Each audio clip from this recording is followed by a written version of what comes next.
বিসমিল্লাহির রহমানির রহিম। সম্প্রতি বিশিষ্ট ইসলামিক বক্তা ডক্টর আমির হামজা একটি দুর্ভাগ্যজনক বিশ্ববিদ্যালয়ের ছাত্রদের বিষয়ে বলেছেন, যেটা কোনোভাবেই আমরা মেনে নিতে পারি না। উনি বলেছেন উনি জাহাঙ্গীর ইউনিভার্সিটিতে ভর্তি হয়েছিলেন এবং হলে থাকাকালীন উনি দেখেছেন সকালবেলা ছাত্ররা ঘুম থেকে উঠে মদের বোতলে মদ দিয়ে কুলি করে। এটা বিশ্ববিদ্যালয়ের ছাত্রছাত্রীদের জন্য অত্যন্ত অবমাননাকর বক্তব্য। ডক্টর আমির হামজার জানা উচিত যে উনি একজন বিজ্ঞ ধর্মীয় বক্তা।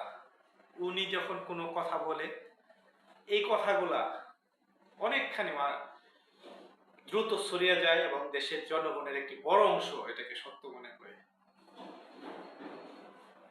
আমি ওনার প্রতি শ্রদ্ধা নিয়ে বলছি, আপনারা যাই বলুন না কেন, যেটাই বলুন না কেন, এমন কোনো কথা বলবেন না যেটা মিথ্যাটা ধর্মীয় ভাবে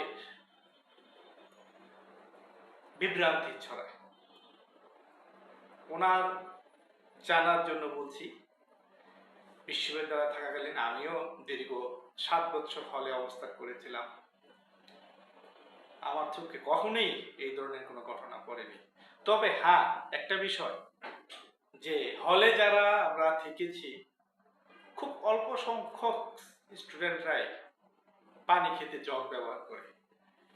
বেশিরভাগ ছাত্রছাত্রীরাই হয় পানির বোতল নয় কাচের বোতল। কাচের বোতল যদি হয়, অনেক সময় দেখা যায় সেটা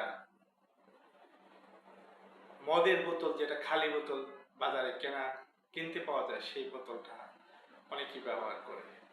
এখন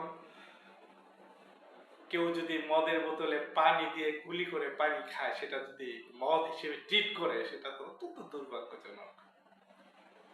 বাংলাদেশের বিশ্ববিদ্যালয়গুলা হয়তো সন্ত্রাসীদের অভয়ারণ্য, মাদকের অভয়ারণ্য, কিন্তু এতটুকু অবক্ষয় হয়নি যে ছাত্রছাত্রীরা মদ দিয়ে গুলি করবে। আমি প্রত্যাশা করব আমাদের যারা ইসলামিক বক্তা আছে তারা এমন কোনো বিভ্রান্তিকর কথা বলবেন না যার মাধ্যমে, যেই কথার মাধ্যমে দেশের জনগণের নিকট আমাদের ছাত্র সমাজ, আমাদের বিশ্ববিদ্যালয়, আমাদের শিক্ষা প্রতিষ্ঠান, মাদ্রাসা হোক, স্কুল হোক, কলেজ হোক, সেগুলোর প্রতি যেন মানুষের খারাপ ধারণা সৃষ্টি না হয়, বিভ্রান্তিকর ধারণা সৃষ্টি না হয়। আমি স্পষ্টভাবে বলবো, বাংলাদেশের কোনো ইউনিভার্সিটিতে কোনো হলে স্টুডেন্টরা কখনোই মদ দিয়ে গুলি করে না। এটা ওনার ডক্টর আমির হামজা ওনার সম্পূর্ণ ভ্রান্ত এবং ভুল ধারণা। হয়তো কাচের বোতলে কেউ পানি নিয়ে গুলি করেছে, সেটাকে হয়তো উনি একটু অতিরঞ্জিত করে জনগণের নিকট নিজের গ্রহণযোগ্যতা সৃষ্টি করার জন্য বিশ্ববিদ্যালয়ে ছাত্রছাত্রীদেরকে হ্যায় প্রতিপন্ন করা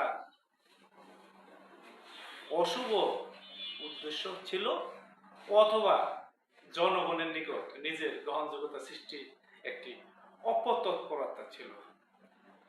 আমরা প্রত্যাশা করব বাংলাদেশের প্রতিটি জনগণ, বাংলাদেশের প্রতিটি মানুষ একে অপরকে সম্মান করবে, একে অপরের কোনো ভুল ত্রুটি থাকলে সেটা শুধরিয়ে দেওয়ার চেষ্টা করবে, অযথা কারো সম্পর্কে বিরূপ ধারণা পোষণ করবে না। ধন্যবাদ সবাইকে।